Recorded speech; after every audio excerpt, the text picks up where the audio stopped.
है।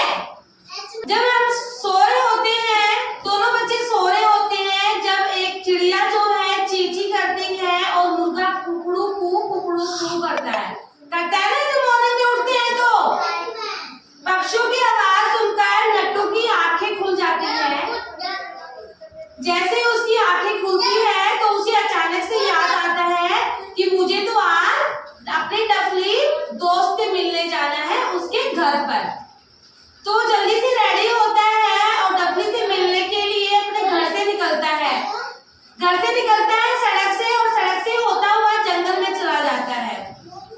जैसे वो जंगल में एंट्री करता है तो उसे एक शेर दिखाई देता है। क्या दिखाई देता है? शेर दिखाई देता है। देखा है शेर? देखो ये शेर है ना, इसकी लंबी लंबी मूछें हैं। तो इस शेर को देखकर नट्टू घबरा जाता है और वो डर जाता है।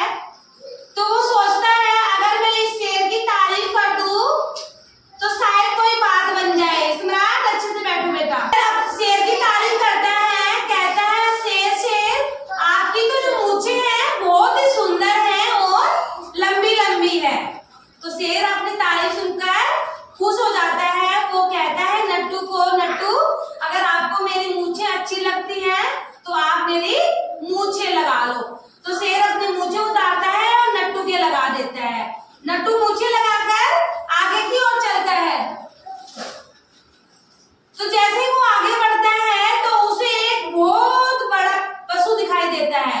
कौन सा बड़ा पशु होता है? हाथी। हाथी की लंबी सी सूंड होती है, दो लंबे लंबे कान होते हैं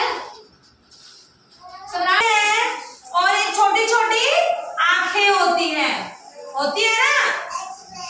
तो वो हाथी कहता है आपने मुझे तो बहुत अच्छी लगाई है, ये देखो अगर आप मेरी सूंड लगा लो तो आप और भी सुंदर लगोगे। हाथी है ना ये?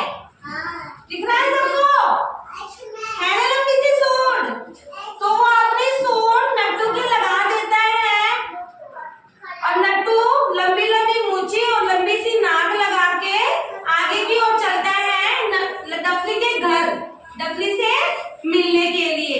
जैसे ही वो आगे जाता है तो एक ऊपर से बंदर आता है और वो धड़ाम से उसके कंधे पर बैठ जाता है। तो बंदर जब धड़ाम से उसके कंधे पर बैठता है तो वो डर जाता है कि देखो तो सही मेरे कंधे पर क्या आकर गिरा है। वो देखता है कि वो तो बंदर बैठा है।